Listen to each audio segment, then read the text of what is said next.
Art Challenge. I'm your host, Bobby Chu, and I also have on here two co-hosts, two wonderful friends, Masei Seki and Shiuan Chan. Hey guys, how's it going? Hello. Hello, hello. All right, and today's Hey, challenge is a hi. Hey, landscape. everyone. What's that? We're live. Are you doing all right? I Okay. think there's a bit of a lag. Oh, on Schwen's side, there's a bit of a lag. A big leg. Maybe. Okay, well, anyways, as we try to figure this out, I'm going to give a little bit of housekeeping here. So, what is the 90-minute art challenge? This is for us to all learn and paint and draw together. It's going to be wonderful. How do you kind of participate here? Well, every week, twice a week, we put up this on Tumblr. Okay, so if you go to tumblr.com and you look up 90 Min Art Challenge, you'll find our Tumblr page. And in the Tumblr page, you see all the different subjects that we tackle twice a week, every Monday and Thursday. Definitely remember to subscribe to this channel to make sure that you can find your way back because it's fun. We do this with multiple artists a lot of times. In this case, we're doing this, it's the three of us. Oops. It's the three of us, right? And we're painting, drawing this painting here. The other thing about this challenge is if you'd like to share your entry, we would love to see them. Everybody would love to see them. That's part of the fun here. So you can hashtag it 90 Min Art Challenge, and then we might just show it when you post it onto Instagram and hashtag it 90 Min Art Challenge. And every week we showcase some of our newest favorites, or actually, let's be real, it's just me. I just picked them before the stream starts, so I guess they're kind of like my favorites. But currently, they're not loading right now. I'll take a look at that very shortly. I'm also welcoming the people on Facebook because today I decided to be ambitious and try to stream on Facebook as well as YouTube, and my internet is struggling, people. So hopefully we can keep this stream going. If we don't, then I might need to bail from Facebook, but we'll do our very best to stay on Facebook as well. Okay, so what else do we want to talk about here? We want to talk about this program. This program is Magma Studio. Okay, Magma Studio is a free program. You can use it for free. You go to magmastudio.com or .io, sorry, .io, and make sure you're using Chrome because it's optimized for Chrome. There you can paint for free, but also you can paint with up to 30 people at a time. Just grab the URL, send it to your friends, and then they will all meet you on the same board and painting at the exact same time, exactly what we're doing here. Shuen is in Singapore, Masei is in Toronto, but not near me, and Yeah. I'm, you know, in my own place, and we're all painting, drawing together. How much fun is that? And yeah, last little thing here. Let's show some of these challenges here. Anisha, lovely, right? Lovely one of That's nice. Lily Collins. And this one was from last week, Oh right? my gosh, the Love it. dog is amazing. So That's funny. awesome. Nice attempt there. And these ones are still not loading. So, okay, that one loaded. And there you go. Very, very cool. So let's talk a little bit. Let's talk a little bit. I could tell you, I was watching you guys and I went through a series of emotions through this exercise, right? Because you guys started to do color right away. You start to see some stuff right away. And me, I'm struggling, as you could probably tell by the quickness of my brushstrokes here, right? Yeah, I it's always thought interesting that's to. just like you Oh. trying to get ideas out. I had an idea. So I was interviewing this awesome artist named Michael Ralph. He does children's books. The interview is going to come out and just the whole entire style, his whole entire style. I just wanted to try some influences from that style, which is just more graphic, more kind of illustrative, like children's book-y kind of illustrative. Did you guys have a certain kind of Jeez. objective with this challenge when you guys were Yeah, I just painting it? had one, not screw up. Not screw up. All right, all right. Well, you're both going about it extremely differently. Like Schwan, you're picking Hmm. some colors that generally we're not seeing there. Yeah, that's what I thought too. Yeah, Like there must have been yeah, some sort of idea there. I'm thinking like try to make it very colorful because I know I'm gonna paint like more muted colors on top. Ah, And then I just kind of want the underpainting to show through. Like I always see those plein air painters, they go like neon pink and then they build on top of that. So part I of kind of wanted this, something a little bit similar. part of this could be, um, it could be because of this whole challenge. It might be interesting to see what our bunny wizard friend, uh, what the bunny wizard thinks of this challenge. Let's go to Bunny Wizard now and check it out. The complexities of the structure, the textures, the composition, the landscape, the atmosphere, and then a little person in the front. Quite challenging. Bet you didn't know that I knew my shit. I give your challenge a 7.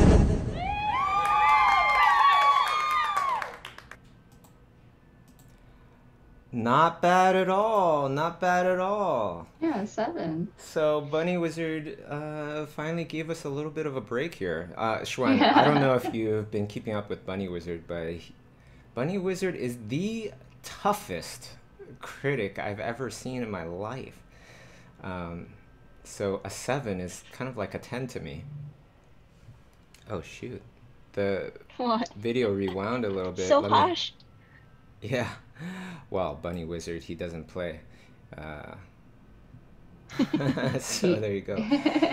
Now, I want to let everybody know that there is a giant group in Discord, bigger and bigger every week. So, why don't we hop into Discord now as well? Shwen, would you be able to hop in there too? Yeah. Just hop in there and then we can Um, mute our Zoom after, okay? okay, let me try.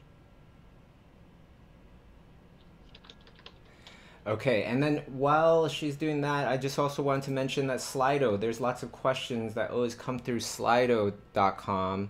You can see where it says highlighted questions on the bottom of the screen there. If you go to slido.com, hashtag ChewStream, you can upload your questions there. Also, I want to mention, if you're interested in painting, if you're interested in drawing, if you're an artist, I highly recommend getting a subscription on Schoolism, joining up on Schoolism, and painting and drawing with us. Learning from many of the top professionals. And I have a class on there as well. And so we would be happy to have you. How it works is once you subscribe to Schoolism, then you get access to all the courses, every single course on there. So it's like one price and pretty much kind of like Netflix for artists. So, are we good now? What were we? You're good with the Discord thing, Xuan? I guess. Hopefully. Let me see. Not on there yet? It's choose.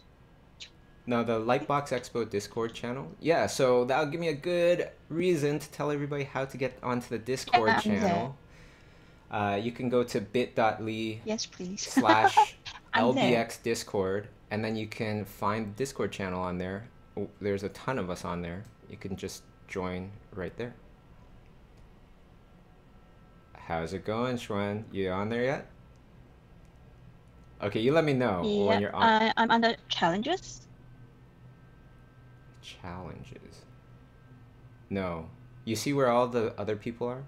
There's like a ton of people on it. Let me share my screen just so everybody can see. Here's the Discord channel here. All right.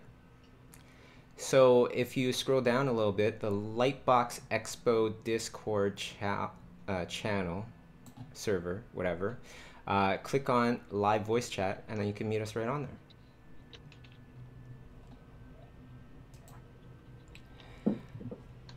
there. You can see here, I was like, the idea behind mine was there's this giant with a giant sword, and then there's a little guy in the front, which I would replace that little person with the yellow jacket with a warrior with a little sword, and they're about to do battle.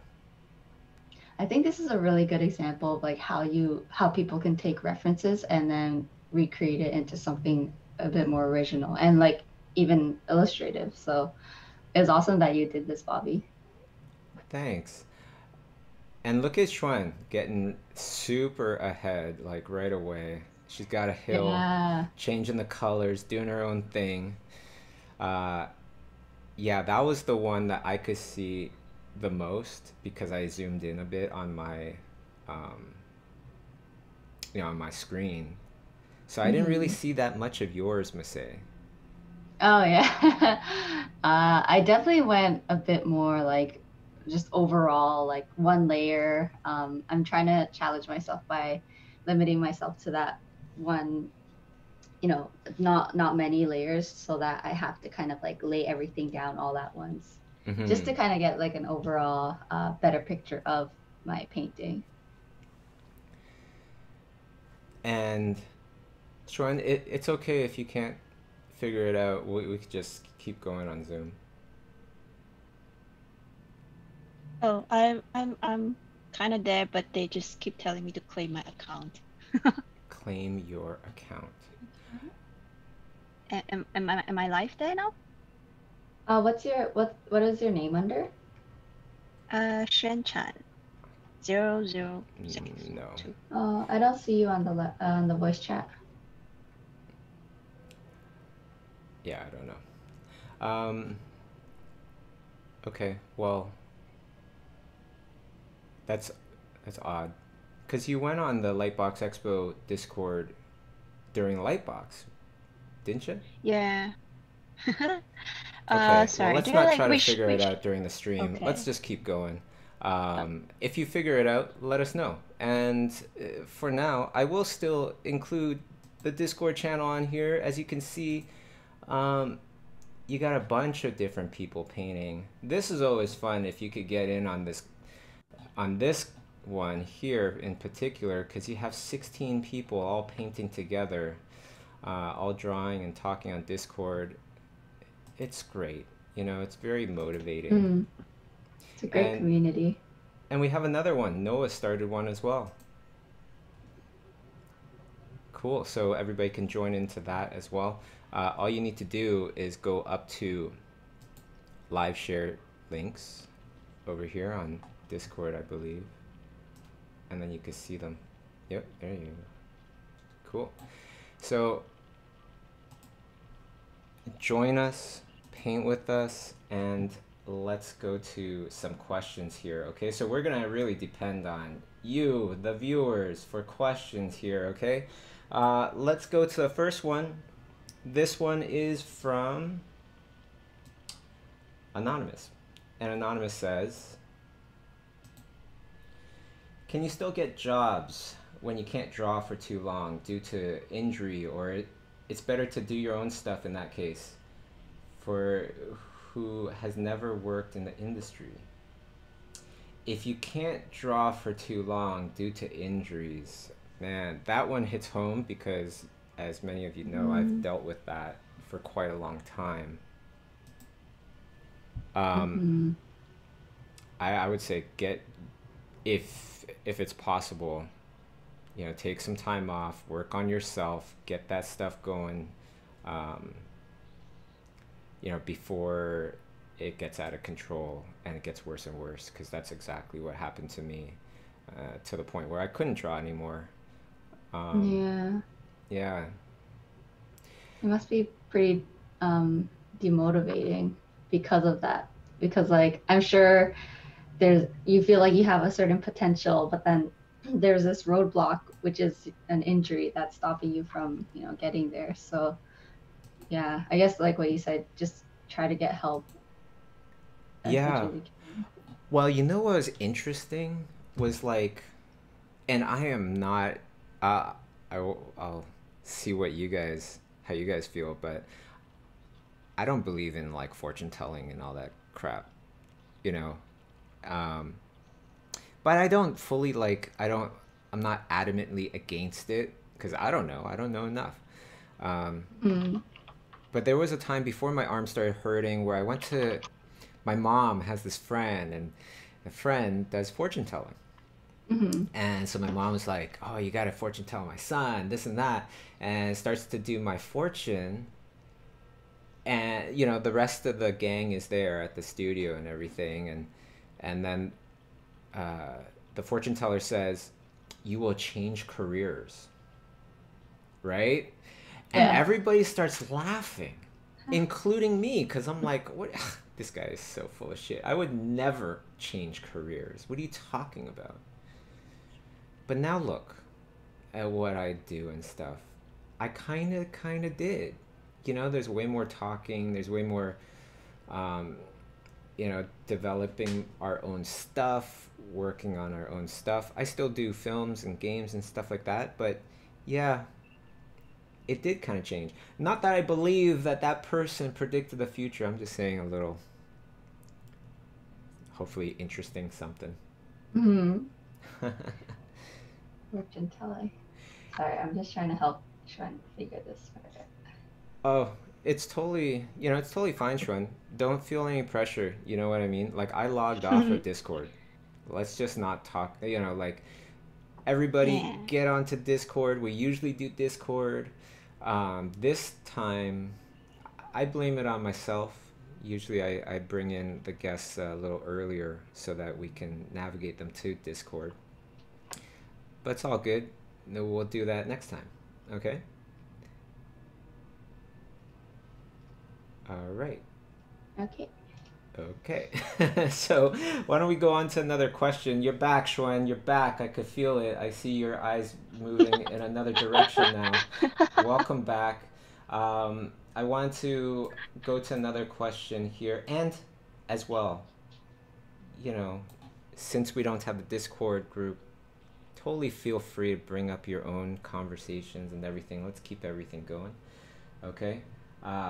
This next person says, can we build our own brushes in Magma Studio? Not yet. I asked the same However, thing. oh, is that your question? Just joking. But Remember when I first started, I was like, how do you guys get these fancy textures and like, the fancy brushes, right? The fancy brushes, you can get the pro version yeah. now. When you get the pro version, you can get the fancy brushes, Mm. and hopefully in the future, that is one of the things that is on our kind of like to-do list, the ability to import your own brushes. However, we don't we don't have a deadline, a date for that just yet, but it is in the plans. The good thing with the subscription is as we start to develop this software, you get everything that we make. Um, yeah, with the pro plan. All right, well, that was a pretty simple question. Why don't we go to another question here?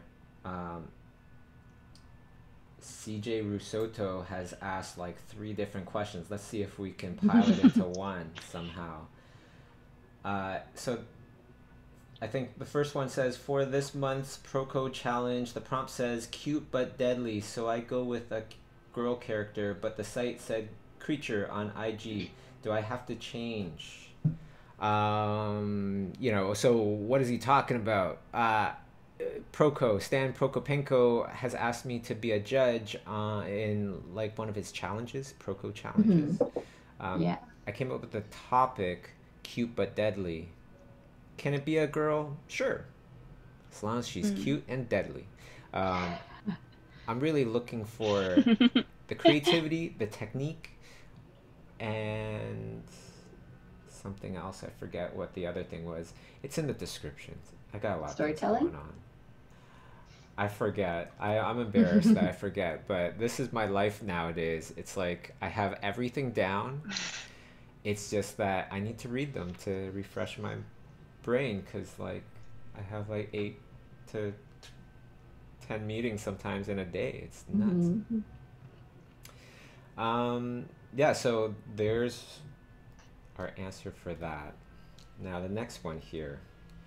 If you have to quantify in months, how much do you spend studying one specific artist's works before moving to the next? How many would be the bare minimum?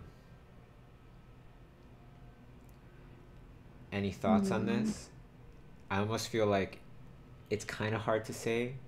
Yeah. Right? Like some people, they learn a little bit slower. Some people, many of us, it depends on the stage of your life, of your art kind of evolution, right? That's very true. It's because like sometimes there's things that you see from an artist's piece and you don't really understand it because you just don't understand that certain part about art. But then later when you come back, you're like, oh, this is why this artist chose this color. So yes, it's probably good to go back and forth. I mean, sorry, not back and forth.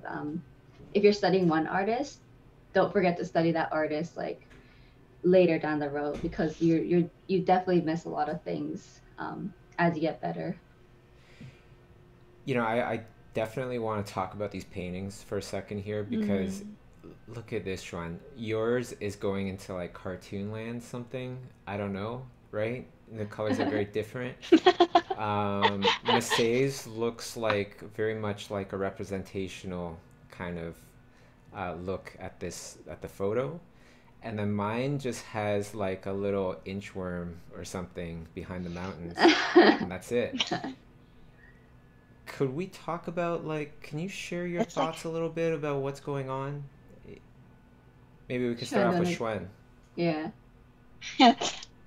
For me, I think I was telling you guys that I'm trying to get my bearings around this Magma Studio, because I tried that for light works, then a few other practice sessions, but I'm so used to Photoshop. So for me, I'm just trying to like migrate kind of like the same skill set onto that platform, and it's pretty easy because Magma is pretty great.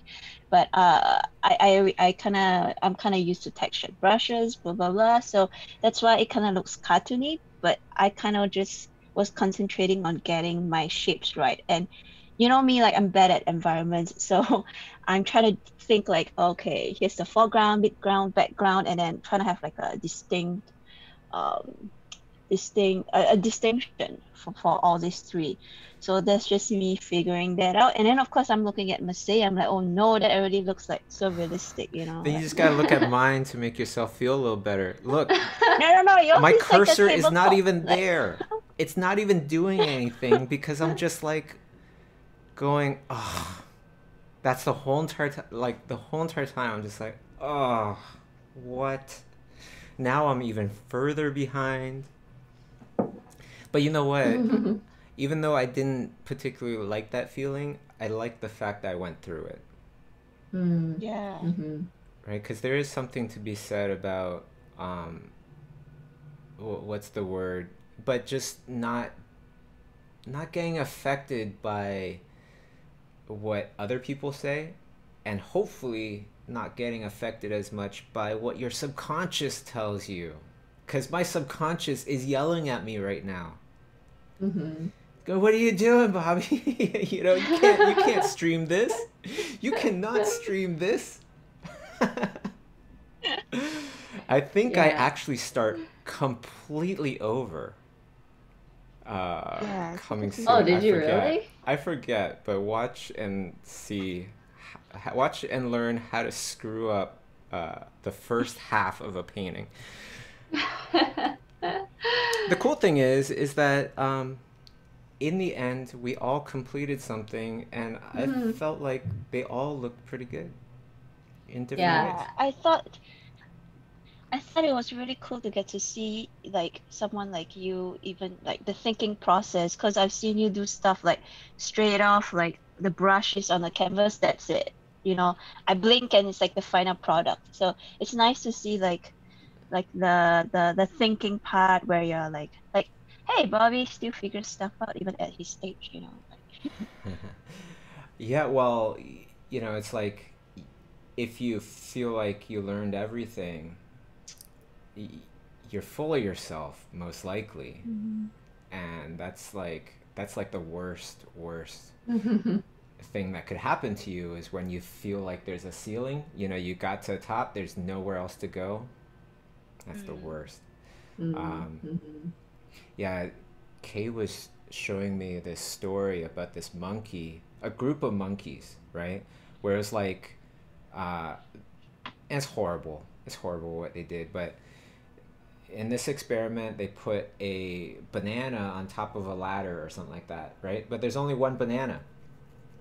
Whichever monkey got the banana, the other monkeys would get drenched with water, right? And it just happened like a couple Oh. times, and then the next monkey that went up to grab the banana, the other monkeys beat him up, right?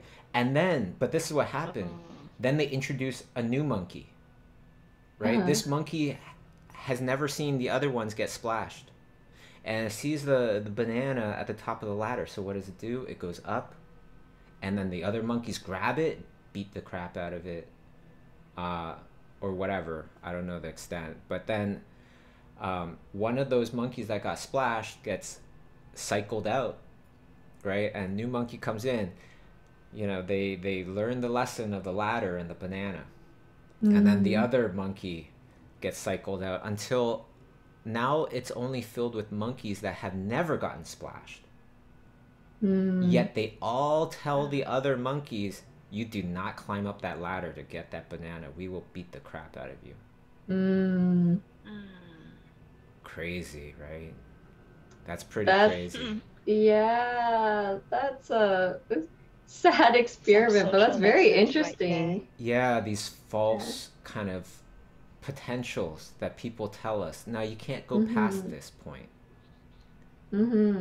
right? And then how many of these things that we've been told in the past where maybe there was certain reasons for it to be told in the past, but now with technology, now with evolution and all this stuff, we should be able to do these things, and it would be totally fine. But then we're just stuck, right? We're stuck on this whole thing where it's like, no, no, uh, you know, this type of person does not go out to work. These type of people go out to, you know, like that kind of stuff. It's, anyways, I thought it was an interesting thing to kind of bring up. Yeah. Oh. Yeah, I like Monkeys. how your ground is turning out there, Masay. It it is not the color. You know, it's not like the exact color. You can see a clear difference between that and the photo. However, with all the other colors that you have in there, it does make it fit in.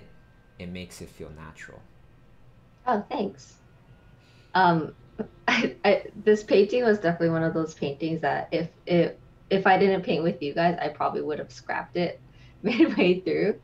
But I'm glad I did finish it. So, you know, that's the really great part about painting on Magma with other people.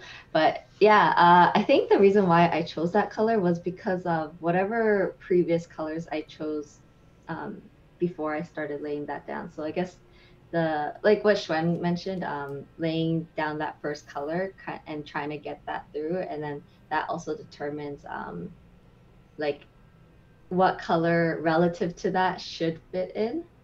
So I think that's kind of why I went with the more green, like bluish grass or ground color because of like whatever I put in the background. You know, the other reason why I really love this challenge is like, if people pay attention to my cursor, it stops so many times. I'm struggling so much with this challenge, and I just thought it was like, it's really nice to show that. It's nice for me to see that too, because, you know, what does struggles mean? It just means I'm trying real hard, you know, and there's no shame in that, right? Yeah. I hope that maybe one of my studies later on will be absolutely horrible, horrible, you know, and people can kind of see that as well. I mean, everything I've seen so far is Yeah. very good. So maybe one day. Now, you know, a lot of the questions, a lot of the conversations, especially nowadays, we talk about mental health. We talk about kind of like the inner psychology of an artist. And I know you both for quite a long time. Shiuan, I know you to be very self-deprecating, if I can say that. You know, like you, if you paint something that's You an can say 8, anything. I'm self-deprecating. exactly. If I see you paint something that's like an 8 to me, you would look at it like it was a 5 or a 4. You know what I mean? Like you do. You do. But I feel like maybe 3. Maybe 3. Okay, well, yeah, so my kind of question for you is like, you know this about you. How do you deal with it? How do you deal with those Yeah, that's like the voices? funny thing. Like, some people have asked me, like, you know, this thing that you want to do so much is causing you so much stress. You know, if it's causing you so much stress and you are not enjoying it because you're always struggling, whether internally or skills wise, why it doesn't bring you joy? So why are you still doing it? You know, and that people always say like, oh, it's your passion, so you have fun doing it. You know, but I feel like it's only fun when you're good. You know, so what do you do during that stage when you're not there yet, right? So I think for me, it's you know, being a kind of like what you said, Bobby, like a more negative person, I'm thinking it's not so much about wanting to get there, it's about when I stop, it gets uncomfortable. You know, like I feel very restless or guilty, or I see something and I want to prove to myself that I can do it or try something like that. And that's what keeps me from stopping, not so much as what keeps me going, but kind of the same thing, right? It's like, That's awesome. yeah, push That's and pull, kind interesting. of like, yeah, both are forces and you're still moving forward. Yeah. Well, be kinder to yourself, inner Shiuan. Be kinder I'm to trying. Yeah. my buddy there. Masay, you know, and like, Masay, I've always thought, um, like, really kind of highly of you because of the situation that you were put in. You were stuck in a studio with Kay and I, you know, from when you couldn't really paint at all. Yeah. So I'm sure maybe inner Masay had some not so nice things to say to you. How did you kind of deal with that? Or Oh yeah, definitely. I think put in a situation where like in college, I was only there for 2 years, but I guess being around my classmates, I mean, it was great. Everyone was like really good, but we were all still students at the time. So we were all generally in the same level. Maybe some people were a bit higher. And I guess being thrown into the environment where I have two very professional, well-known artists in the same room, um, I didn't re- I didn't know like what to expect or how I should feel. Definitely like, very inspired, very like impressed by like all the work you guys do and how much work you guys did. Definitely a part of me did feel, actually, you know what? I wasn't very hard on myself in the very beginning because I knew there was that big, very big step like a gap between us because you know you guys were into the industry a lot deeper. But I think later down in like in a few years when I started to learn how to paint more and understand more, even though but like understanding all these art knowledge, it's like why can't I do it myself? Like Bobby and Kay can do it. So that's when like I started beating myself up inside. I guess a good reminder was like, you know, they have years on top of the industry than me. And I think just telling myself like, you know, I have to work hard because I get to see you guys work hard. So that kind of proves why you guys are, you know, at the top of the game. So I think just like constantly reminding myself those two things does help me internally. Well, it was very impressive when you that 1 year where you stayed overtime with me every night, right? Yeah. We literally did like 12 hours a day at least for like a year. Yeah, that was rough. Because I was like, I don't know if I'm doing the right thing, but definitely by the the end. cool thing, you know, I want people to understand that it was like after work, we're not doing work anymore, right? We're painting and drawing to get better, and that was the idea. So it wasn't like overtime doing more work. It was like working on your own stuff. Yeah, personal art.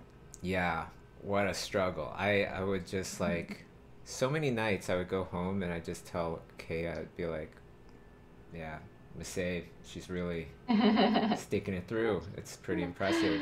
And, you know, Shiuan, if you were there, I'm sure you would not even want to leave because that's how you are. Yeah. But like I remember like, you know, you're always saying like surround yourself with like the kind of people that you kind of want to be with, that's good for you in your career or in person or your life, and I see you guys have that in the studio, and yeah, that's kind of like what we're trying to bring onto Discord and doing these streams, right? Like so that everybody can feel like we're staying over at Imaginism, ordering takeout. What was it? Asian legend, and you know, painting our own stuff. It's kind of like that, but like internet wise, you know. Yeah, Like, Asian Legend was our kind of one of our go-to takeout places that we'd get food from. Yeah. Eat at the studio. But I guess I forgot what that saying was exactly, but like the 5 people that you keep closest to yourself kind of reflects like who you are as a person. I really understand that now because like, you know, because being able to work beside you guys during the weekday 5 times a week, that really like inspired me because back in school, you know, we're all students, we do art, but we do homework art. So it's not really like a lot of personal work. So not a lot of people were very invested in just like building their own art, I guess. But you know, being around you guys, I think that's one of the reasons why I worked really hard was because like I've never been fired up that much before. So, you know, it says a lot about you know, community, the people that you keep close. And even on Discord, I remember hearing someone yesterday saying like, you know, Discord has really helped me out. Like it's really been pushing me to just like come out with my own work because, you know, everyone's in the same page and everyone is as hardworking as you. So, you know. It was so funny the other day, Shiuan. Masay and I were in Discord, in the Lightbox Expo Discord, recording one of these painting sessions. I forget who it was with. I think it was with Bright Aqua from Ghana. oh, okay, right. I know him. Yeah. Yeah, and then one of the people in Discord, I forget her name, wonderful person. She was telling us the pickup line that she used to meet her boyfriend, right? Yeah. Something like, "Do you like water?" That should be the stream I should be on. Or something Many a good like, one. hey, do you like water? Do you drink water? Well, the human body is like 70% water, so why don't you get to know the rest of me? Or something like that, right?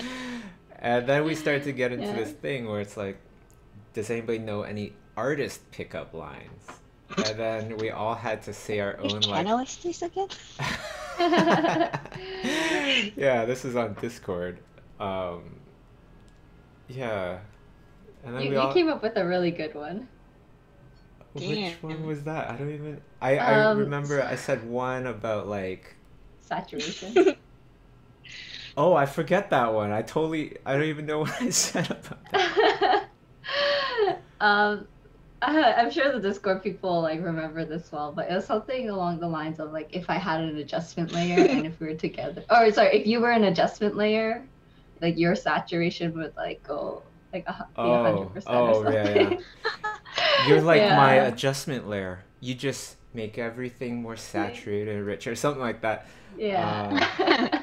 I had another one where it was just like, being with you is like the frame rate slowing down to like 1 or 2 frames a second. You know? Some real cheesy stuff, but it was fun. Yeah. Anyways, yeah, Oh. it's like a family. It was like fun. It's like this wonderful, Mm. nice community that brings each other up, listens to Mhm. each other's, difficulties and stuff, encourages each other. Mm. It's awesome. Mhm. Um, yeah. Sometimes I just hop on just for fun, in the mornings or at night after work and stuff. Yeah. Everyone's very welcoming. Yeah, you should You know, hang I was out there, thinking, Schwen. I should, now that I know that there are pickup lines that is like catered right to us. Hey, Clearly, I'm missing out. Yeah. our buddy Mara from Florence is in the Ah, or not from Florence, but from I- Italy. Italy. Yeah. Yeah, she's in the YouTube chat. Hey, Mara. Nice. Hey, Mara. And yeah, shall we go on to another topic, another question, perhaps? Yeah, sure. Um. Okay, this first one doesn't really make much sense to me, so I'm gonna skip that one. And I'm just gonna go on to somebody else besides CJ Rusotto. Love you, buddy. But we answered one question, so let's go on to the next one. Nan says, during this painting challenge, do you guys at some point feel the colors became muddy? What's your approach or solution? That's a great question, Nan. Bonus points for you. Mhm. Yeah. I feel like the muddiness really comes from the layering of colors. Mhm. Right, so sometimes you can avoid this, or and we could each get into our own kind of ways of how we avoid this, but sometimes I'll I'll eye drop that part that's muddy. I'll look at that color and decide how I want to saturate that more. And now I have that base to go from, and then figure it out. Yeah. Do you guys want to add anything to that? Trent? What's that?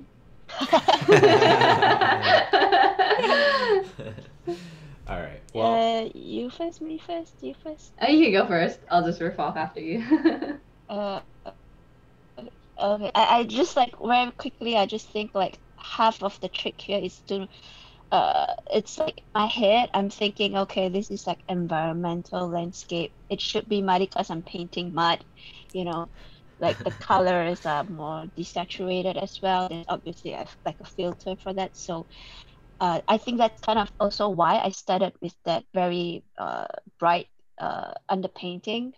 Like I'm trying to like pull out the colors that I see and exaggerate it from the start because I know I will bring it down later on. Yeah.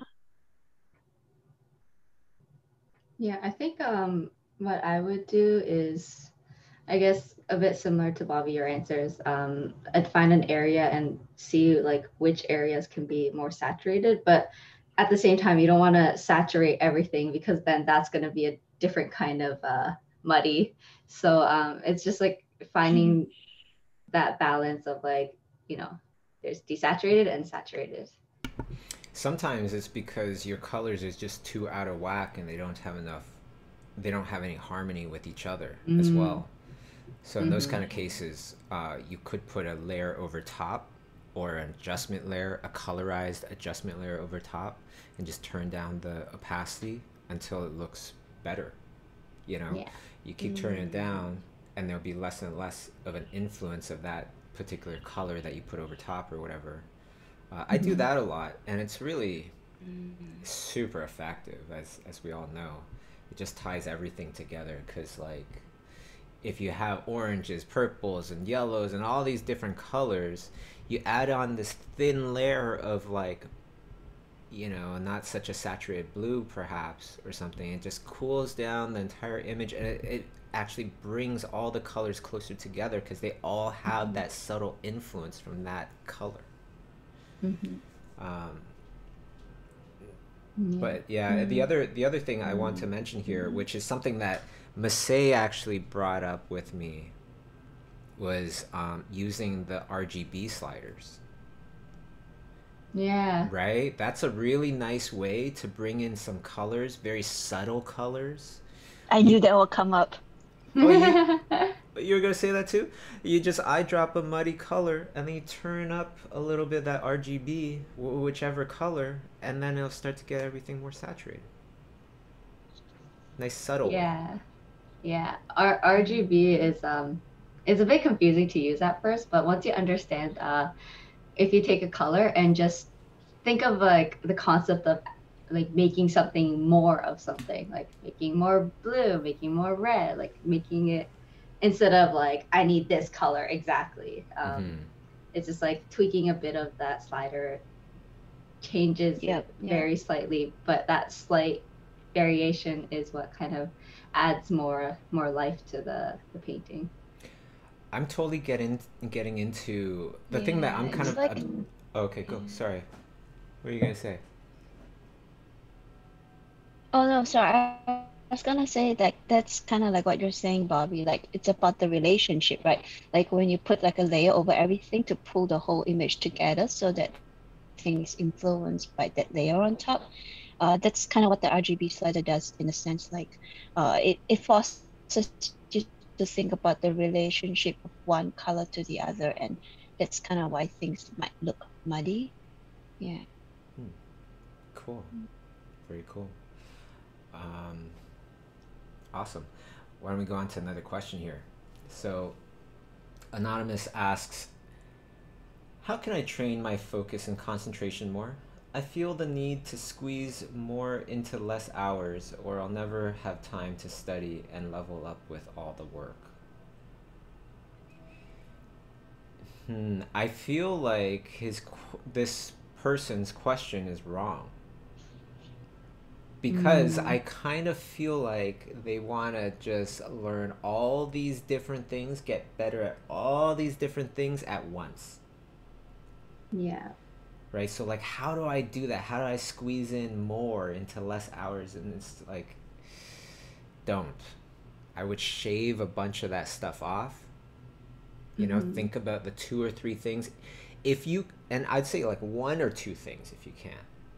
If you could think about the 1 or 2 things that you would love to get better at, the thing that if you were good at this thing, it would change your life or your career the most in a positive way, what would those, 1 or 2 things be? And how can you shave off everything else? Because then you'll get way better at this 1 or 2 things. Then you start learning another 1 or 2 things. And the things that you learned in that first session, concentrate on those things. Guaranteed there's going to be some sort of relationship to the new things that you're learning, which will help you to learn them faster, better, easier. Just like what we were saying in the very, very, very beginning of this stream, how long do you want to spend on an artist? It depends on your, like where you are on your path, because if you have gone a little further down your path, studying another artist is going to be easier when it's like the 89th artist you've really studied versus the second. Mm-hmm. Yeah, I totally agree with that. It's so hard. There's just so many things that you want to learn, but I think the most important thing is you just got to slow down. It's because if you just keep running and running, you're going to trip, and then you're just going to like lie there and be like so overwhelmed. I feel like, you know, it's like before the internet and all that stuff, we were kind of like just like cats in a room with nothing in this room. This is boring. And now with the internet, it's kind of like we're all on catnip, and there's like all these things flying all around us, stimulating us like crazy, you know? And now the tough part is, how do you kind of eliminate all those things, put the blinders on, stick to your objective, and keep going until you get there. Like my objective right now is painting without tight line art, right? And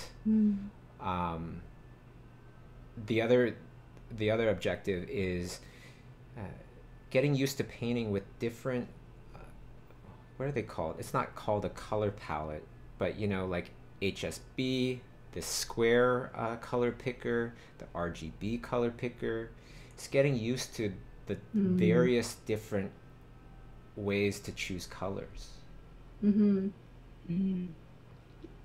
I actually have been focusing on like, the exact same thing in the past couple months, like just learning how to pick colors. And because I've been working with HSB my whole entire, I guess, digital art career, I guess.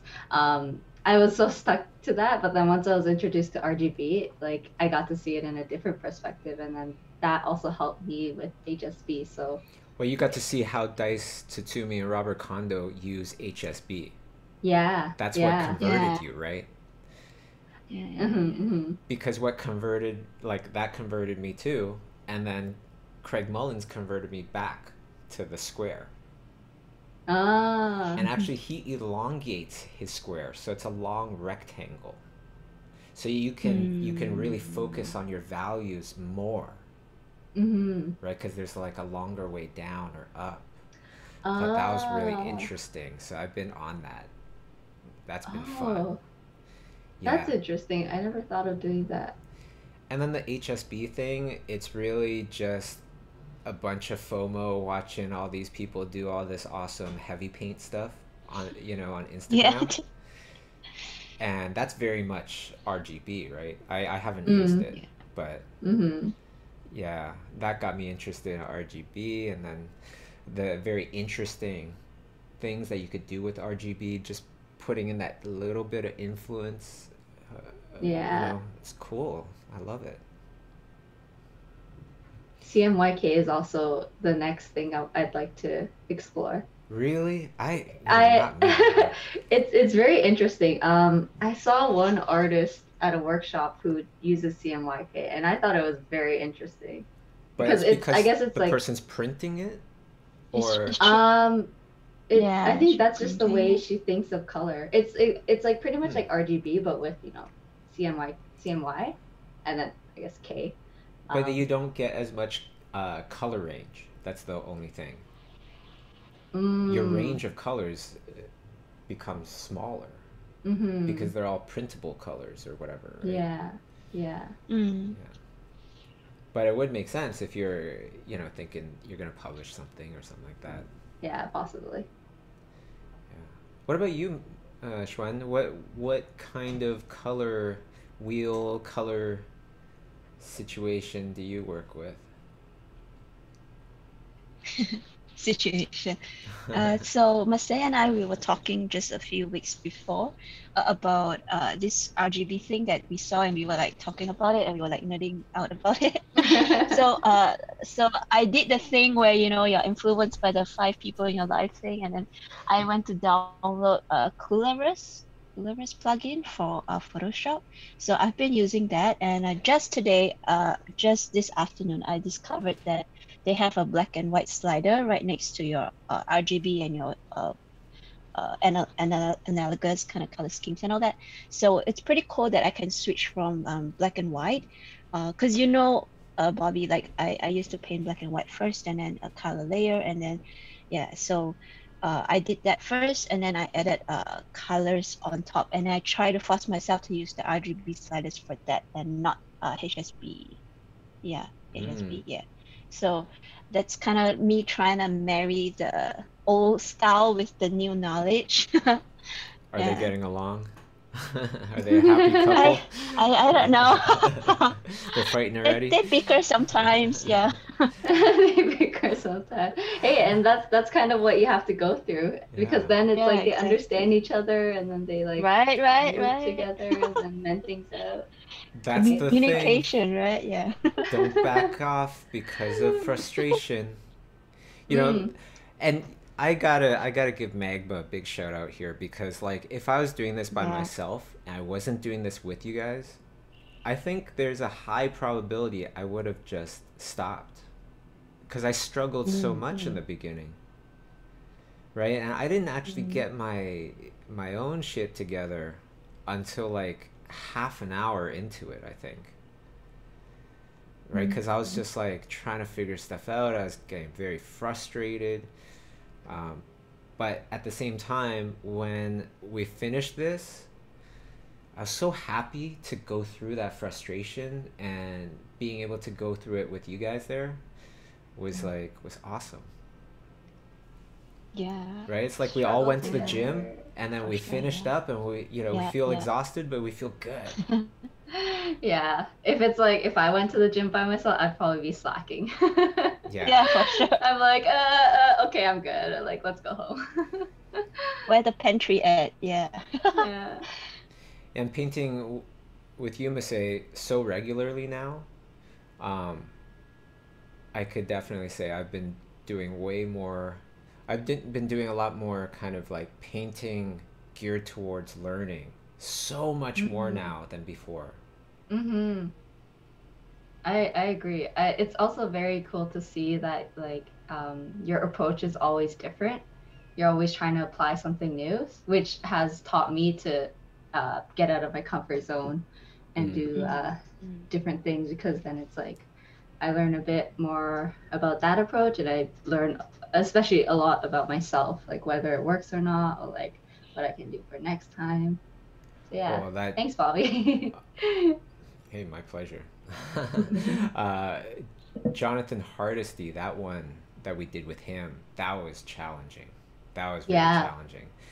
I really like that, because it's like you cannot try to match colors, right? You got to stick to the hues that you're given, and then you have to start converting things like, okay, this is what I see, how do I represent something that will feel that way but isn't that? Right? It only feels that way because it's besides certain other colors that gives it the same feeling. That was tough. It was very cool. And then yesterday we did one that was extremely tough that will be up later on with Erwin. Yeah, next week. That'll be Thursday next hard. Erwin did so awesome. I think I'm we like, all struggled. Man. We all struggled. The funny thing was, Shiuan, it was like, and we should have did this with you, so I don't know if we did this with you, but I showed Erwin a few different subjects to study, and then we asked him to choose. So I had a super tough one, a medium one, and like a still hard but relatively much simpler one. He chose the middle one, and it was crazy hard. So I wonder what was the hardest one? The hardest one? The hardest one. I need to know this now. Like, there's a crowd scene. Like many people. It was about. Why do you do that? I'd say maybe that's like 20, 25 people. And then the subject has his back turned to the camera. Okay, okay. So it's I all thought it was really faces and cool. only one. Okay. Yeah. Yeah, that would have been interesting as well. It's like, how do you approach that and how do you simplify everything? Yes. But get the message Grouping across. things. Yeah, because you Yeah. cannot get into detail. Mhm. You'll die. You won't get anything done. Hey, by the way, over here at this point, I just wanted to explain these trees a little bit. So what I did was I did these very simple selections, and then I would do like a vertical line, and then I would do these swinging kind of horizontal lines to create the branches. And because of the, you see I'm going like back to, back and forth, but within a selection, so the edges are clean and unified. But look at you guys now. I gotta say, like, Shiuan, your painting looks nothing like what it looked like when you started with all those like really rich colors, Yeah, I was trying to like pull it back, trying to unify things more. I remember I was struggling with firstly edges, and then secondly getting that nice balance of that little bit of saturation I see in the middle, but then knowing that in the background it's supposed to be a little more saturated with the atmosphere coming in. But then I keep seeing this like really nice teal colors, and I keep wanting to pull it in, and then I know I should pull it back, and then that's the internal struggle that I had there. Yeah. I don't know about you guys, but I've also noticed that my paintings have gotten a lot better, at least in my mind, in Photoshop. When I've been painting so much on Magma, not having to rely on certain functions, adjustment layers, things like that. It's like you gotta just paint almost like traditionally. Yeah, like that. I put out that Queen's Gambit video. Tuesday. 2 days. Yeah, 2 days ago. When I was painting that thing, it was weird. It was like I was painting it, going, "Oh wow," like. I'm gonna sound like an asshole here, but like, good job, Bobby. Wow, damn, you're pretty good. Like that's what I was thinking in my head. I was like, wow, you got to this point already. It looked like it though. Yeah, but it, the thing that really surprised me was that usually that would take me twice the amount of time. And it took me maybe 3 hours. Yeah, approximately 3 hours. So like double this time to do a finished piece. When usually it'd take me like 6 hours. That's so awesome to hear. Yeah. Can I ask you about that painting actually, Bobby? Sure. Because I watched that like 2-3 times, and I'm just like, like you were so confident, like that there's like that warmth under the painting. This is just me analyzing how you painted it, right?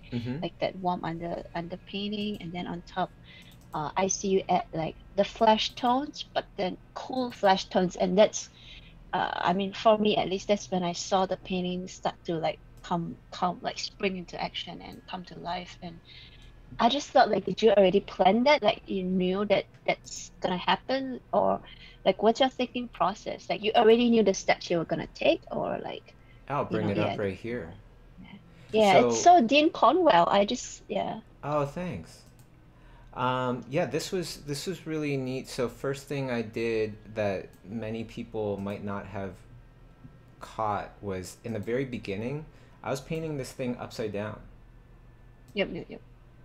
Right, like in the very beginning, this look like that, right? It looked totally upside down, and the reason for that was because that way I can just look at it for what it is before my brain starts to analyze what it is. And then I flipped it back, right? And then I started to put in the colors, and when I started to put in these colors, they could be slightly separated, but I did notice like the colors I chose were far more accurate than what I would usually choose before. It just wasn't as tight because I wasn't exercising those muscles as much. You know, I would think, oh, I'll just adjust it later. But with Magma, I had to kind of go, okay, what are those colors? What are those colors? And just help me kind of make some big shortcuts. So at this point, everything's still very warm, right? I do have the blue, but generally everything is very warm. And you can also see that these shadowy tones here, if I could just zoom in a little bit, these shadowy tones, it's not that far off in tonality, right? They don't get that much darker, that much lighter. There's still way a huge value range that we can go to from here. But because all of the values are somewhat in the middle, then I could apply something more contrasting and it pops right out. And then at this point, you know, I'm still in the warm tones, right? Here is, oh, that's just an adjustment layer for the hair. But this is what you're talking about, Shiuan. This cool, right? So this, if we take a look at the properties here, this is a colorized adjustment layer, right? So the whole entire layer, let's just delete everything on this, or just show the entire layer. It almost looks like a multiply layer, right? But if I turn this to normal, it's a very light blue, right? So I took an adjustment layer, I set it to colorize, and then I set it to multiply. But also, when I set it to colorize, I also lightened it up a ton. And then afterwards, I would hide this. And then I would come in with my white paint and start to reveal that, right? Except I'd do a much nicer job instead of making her look like this. And that's the idea. Yeah. So cool. Yes. So thank you. And you know what was nice about that was, like, what we did was we premiered the video, and then I was in the chat, and then afterwards I joined everybody on Discord, on the Lightbox Expo Discord channel, and then we talked for another like half an hour, just showing the painting and talking about all those things, just like I was doing now. Yeah. All the Magma struggles is paying off. They have. I'm so thankful, really. And it didn't take that long either, when you think about it, because, you know, we've been doing like 2 a week.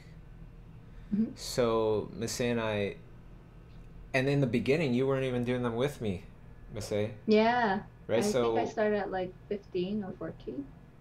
wow, that's only Or 16. 10. That's only 10 of them, or something like that. Yeah, yeah. So that's been like 5 weeks. And 5 weeks is just a tiny bit over a month.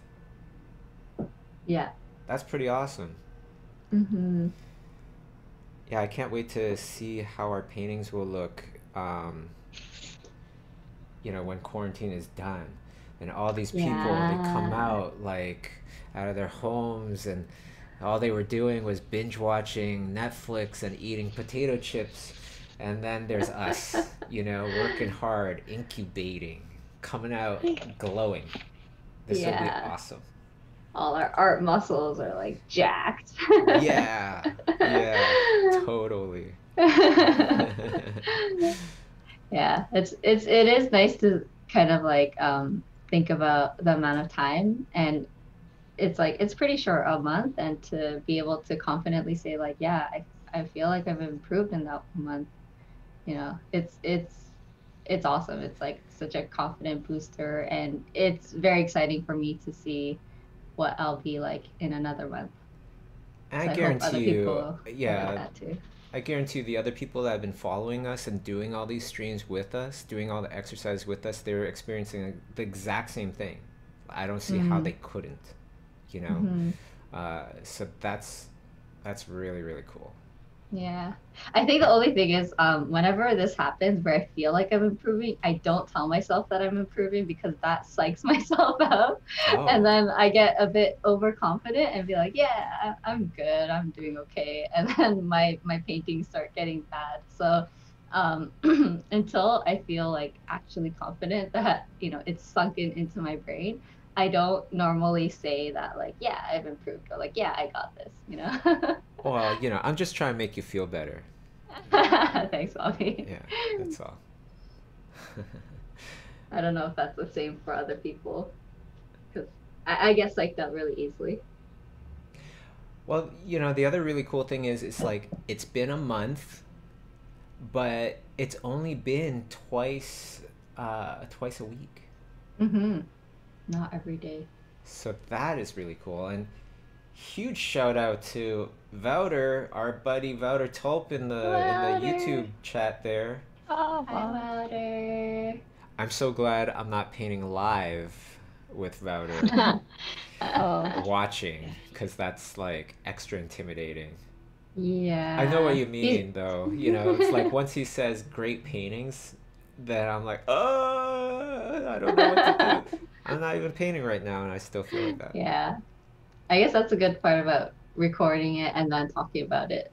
mm. Yeah, and also, big shout out to Wouter's artist workouts. Holy shoot. Those are like steroids for art, except healthy steroids. So eat lots of them, I guess. Yeah. Because he makes you think and do things specifically in a specific way to, exercise your artistic muscles. Mm-hmm. When are we streaming with Wouter again? Monday. Oh shoot!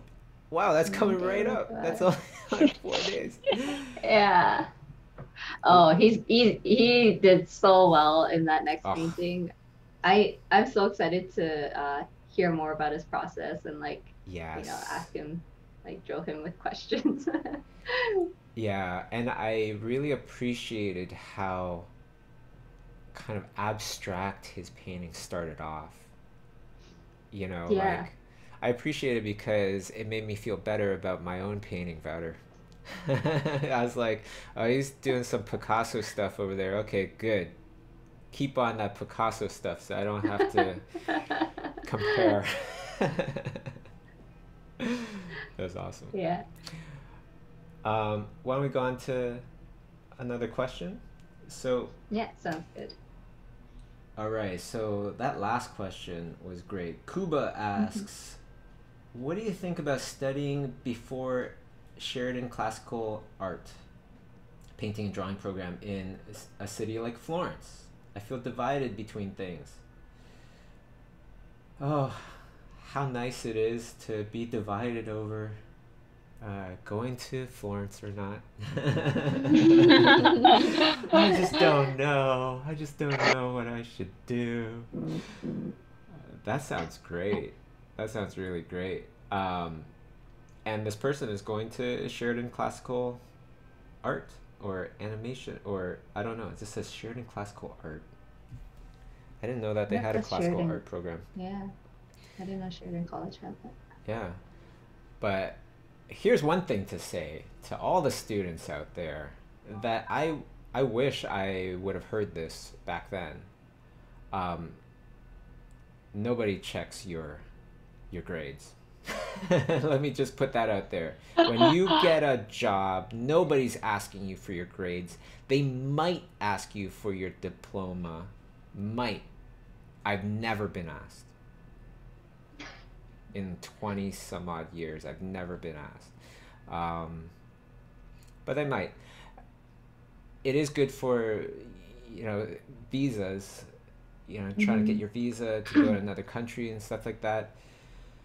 And the other thing I want to mention is that when I was in school, and I would love to know what you guys think, or I just felt like grades were everything, right? How did I stack up amongst the rest of my class was kind of everything too, which is not good. And the thing I wish I would have known back then is it doesn't matter where you end off in your college, university education, high school education. It doesn't really matter, because that is only one little class in the course of life, right? The learning that I've done, and Masei, you can contest to this, and Shiuan, you could probably contest to this too, like the amount of learning that we've done after we got out of school, right, is far more than what we learned in school. And that's what everybody always told me when I was in school. You probably heard of that too. You're going to learn way more, hopefully. You know, it's not going to be spoon-fed to you. You have to do a lot of stuff yourself, but yeah, so don't be too concerned about like where you ended off in school, actually. Because everybody, they put so much pressure on themselves. Talk about mental health, like the amount of pressure that art students, animation students, art center students put on themselves. It's a lot. Yeah. It's kind of not necessary. There definitely was a lot of competition within the students, being like who's the best in the year, or like who got onto the wall, where our art is posted, and people get caught up in that so easily, and it does kind of put you in this like small world, in this small bubble, but like honestly it's like way bigger than that, and I hope that students kind of see it and try to like learn outside of like whatever is taught in school. Because yeah, honestly the most I've learned about art is after I left Sheridan. Like I didn't graduate from there, but I'm kind of glad I didn't have to do those extra 2 years. Kay didn't graduate either. I Yeah. did.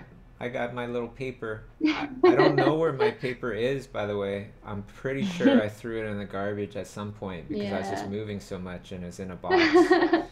Yeah, like no yeah. one's asked me for a diploma. Like even if they did, it's like, oh well, I don't have one. No. Yeah. It's very much about your portfolio. Nobody would ever say, well, her portfolio is kind of shitty, but look, she got a diploma. Like that doesn't happen. Oh, that's so true. That does not happen. And you know what? I think the people who go into art schools at the quote unquote bottom, like is the bottom student, usually like improve so much. Like they become better than the best artists in your year by the end of like the 4-year program, because like they know how much they need to improve in order to get to where their other students are, but like they just work harder, and that's a really good way to train yourself to like keep going even after you graduate, once you're in the industry. Like I've seen a lot of my classmates who were like considered to be not like the best, but then they worked their butts off, and then the people who were like at the very top, they were content with where they were, so they didn't really like grow that much. So what, maybe I think it's a good thing to like have like a like kind of like a clean slate where you can learn so much. And I will tell you a story that you're just gonna shake your head. When I was teaching at Sheridan, I was teaching the graduating year of life drawing, and one year I had this student, kind of top 3 in his year, and I gave him a B. Yeah, I gave him a B because he didn't improve. Right? He came in good. You don't improve. I don't feel like you deserve an A. You have a great opportunity and you wasted it because you're far ahead and for your age or whatever, and you wasted it. So I'm gonna give you a B because you don't deserve an A. Anyways, he talked to me about it, and I told him it's because I'm also looking at your improvement, not your skill level at this point. And he goes to me, well, it's hard because I'm already really good. It's hard to get better. And I was like, how old are you? And he was like, 21. And I'm like, So you're saying that you've hit close to your potential at 21 years old. There's not a lot of room to grow. I feel bad for you, you know, and I gave him a B. And I also want to mention, you're saying how we care about, and myself included, I really cared if my art was on the wall or not in school. So when I started teaching, I knew this, and I also know that emotions are the greatest drivers for people. You know, happy emotions, sad emotions, they all drive people to do stuff. So I know that this one girl is really good, and her boyfriend is really good, and the boyfriend is on the wall at this point, and the girlfriend has gotten to a point where she did something good. So you know what I did? Out of all the people on the wall, I took off the boyfriend's painting or drawing, and I replaced it with the girlfriend's drawing. And what do you think it's gonna do to that couple? Like, will they want to learn to draw more now?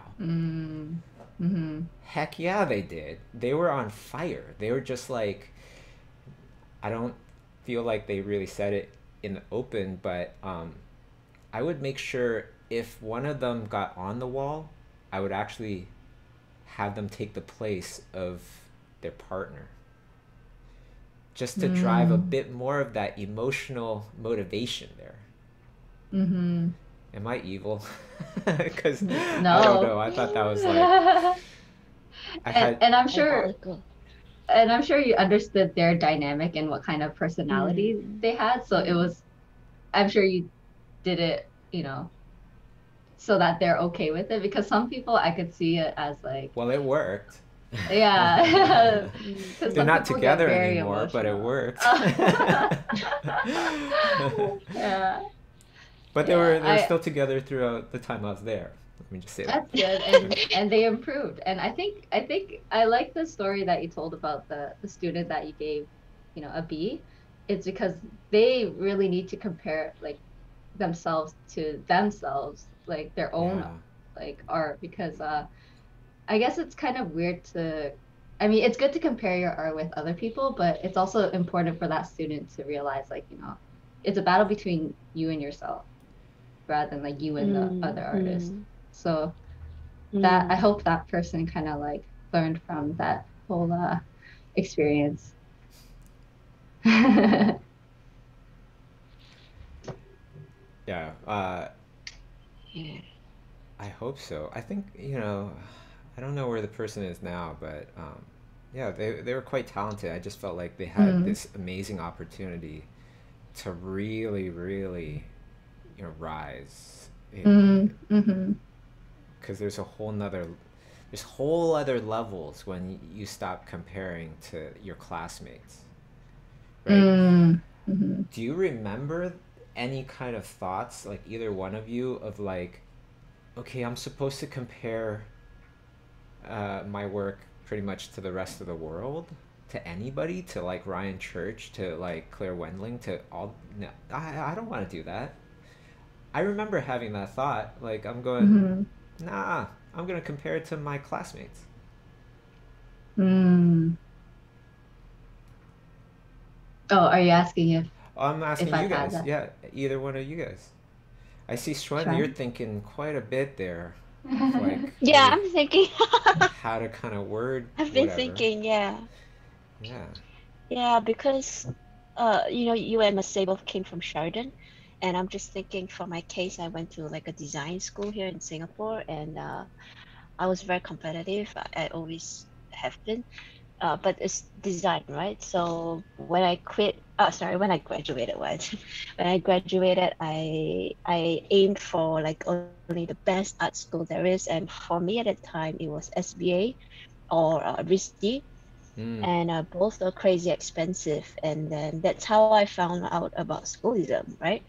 And then back to the question that triggered all this off was like I felt in Schoolism what I couldn't have in a normal art college was that I could target what I really wanted. You know, I don't have to take an hour of calculus. I don't have to take, sorry, like a semester of calculus and waste my money and time there, effort, you know. And yeah, trust me, it will take a lot of effort for me to do calculus. But like, you know, I could be studying character design.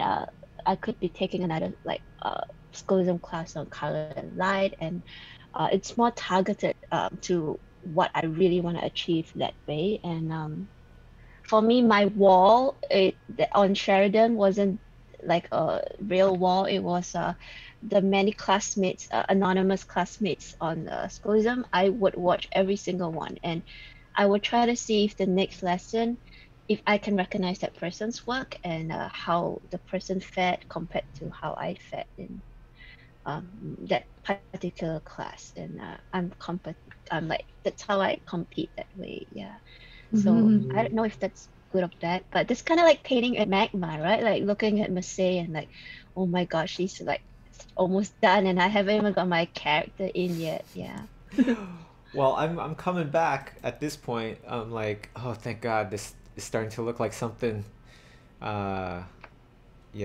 So I think we all started to do a little better towards the end of this, which is great. Yeah, looking really awesome. I do want to mention something though, like that whole entire word compare. You know, it's like I thought about this a lot, where it's like I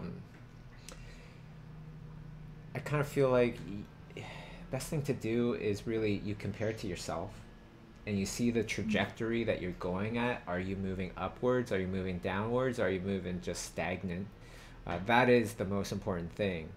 But then there's also these benchmarks where you are looking at the rest of the industry, but hopefully not in like, I hate you because you're better than me, you know? No, yeah. It's more of a much healthier kind of like, okay, well, this is the goal. This is a tent pole along my way up, you know, and can I get to that tent pole? So it's still very much like this internal challenge. You're not competing with the mountain. You're not competing with a tent pole, because it's just a tent pole. You're just trying to get to that tent pole and trying to get past it, you know? That's it. Yeah. Yeah, because when people get too competitive, they start to keep all their secrets. They start to be very selfish, do kind of not so nice things, perhaps. Who knows?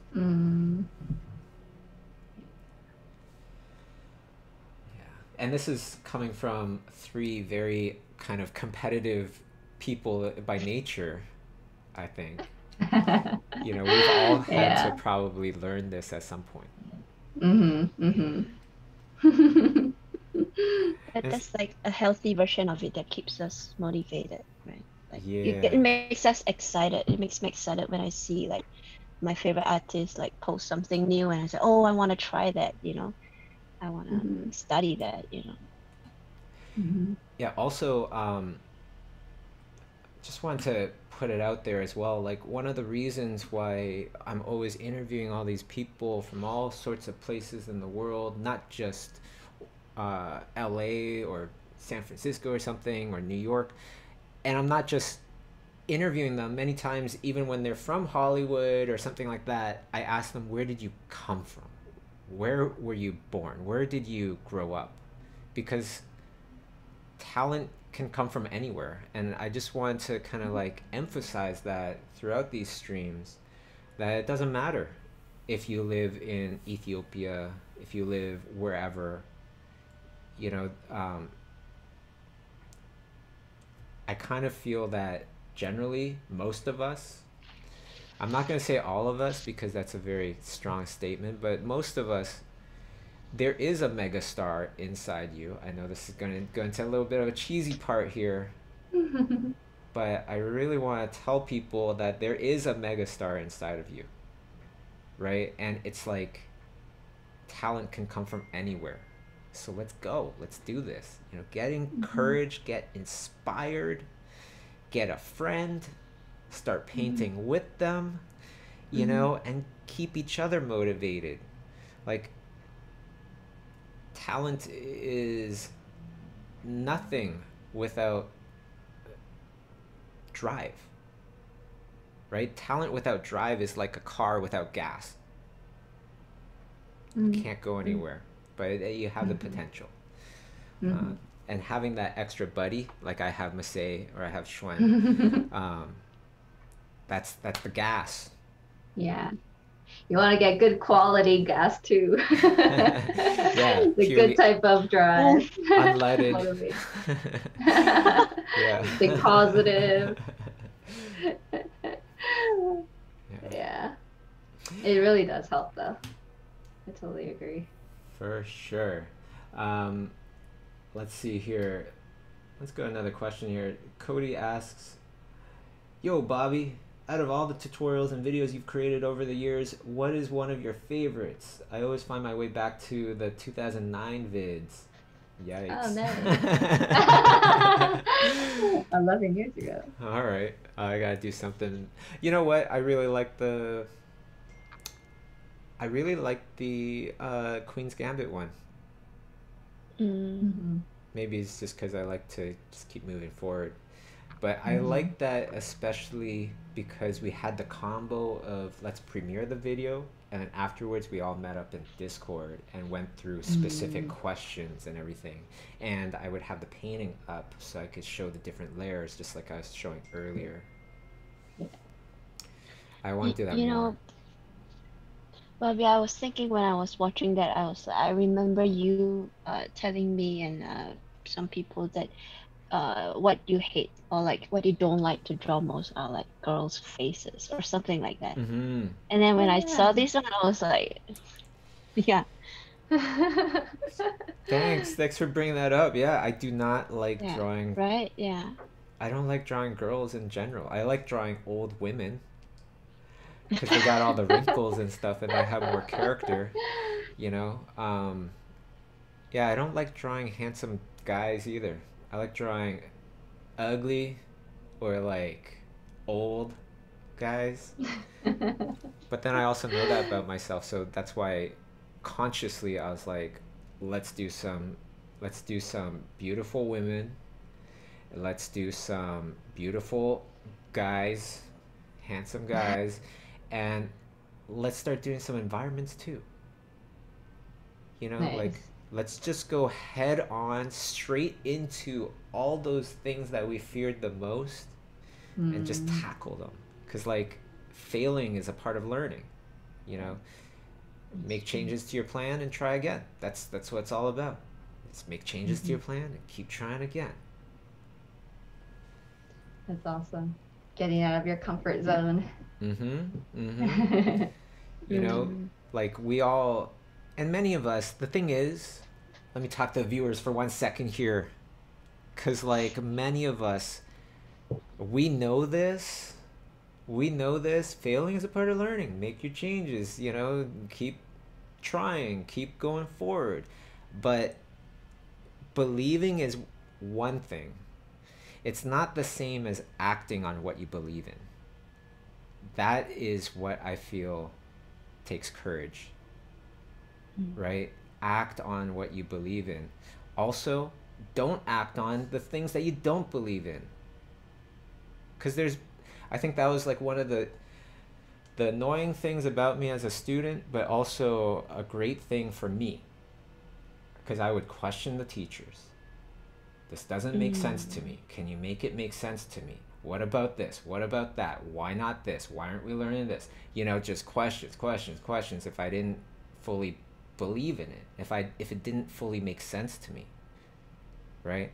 And that's what I generally encourage everybody to do that, like with stuff that we're saying. If it doesn't make sense to you, don't do it. Totally don't do it, right? But here's the flip side. If it does make sense to you, if it does apply to you, you have to do it for yourself. You know, because that's the only way to get to that superstar inside of you, like what I was just saying earlier. Like that superstar, that megastar is imprisoned inside you with these barbs of frustration, these barbs, you know, these bars of like difficulty and all this stuff. Anyways. God, let it free. Yeah. So, last little comments about our painting here. Boom, it's done. Can we each talk about and analyze a little bit about the process, about your final painting, whatever it might be, feelings, thoughts, anything? Who wants to go first? I kind of enjoyed this painting. I think I did better than I expected, especially compared to when I first started. I was like, oh my gosh, what am I doing? But you know, everyone's looks great. It's interesting to see how like all of ours kind of set a slightly different mood, because even though it's like cloudy in the back, I like Xuan, yours is a bit more like, it seems a bit more like cheery because of the colors that you initially chose as the underpainting, you know, which is like showing through. So even though it does seem like a cloudy, like foggy painting, it's just got like this nice, like saturated feel to it. Hers feels a bit more kind of like a fantastical world. Not like it is a fantastical world, but like, you know, I live in Canada, so Missy, yours feels like Canada almost. Yeah. What about you, Missy? Xuan, sorry. Oh.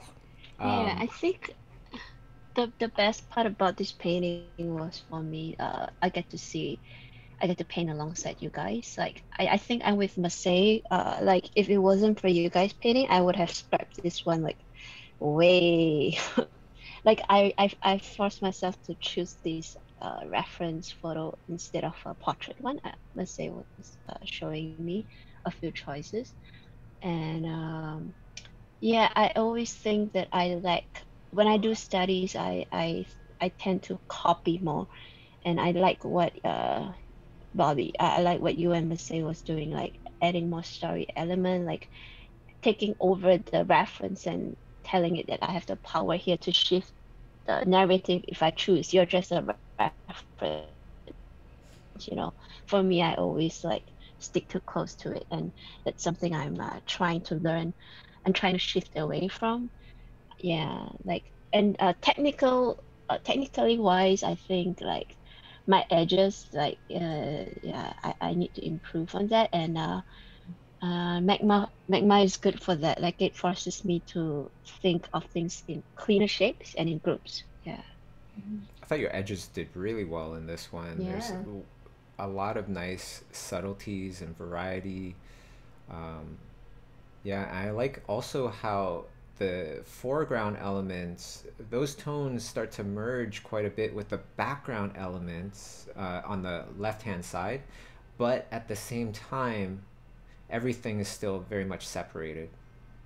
And that's exactly like the photo. That's a difficult kind of thing, right? Because in the photo, Yeah, the I left-hand side, struggled.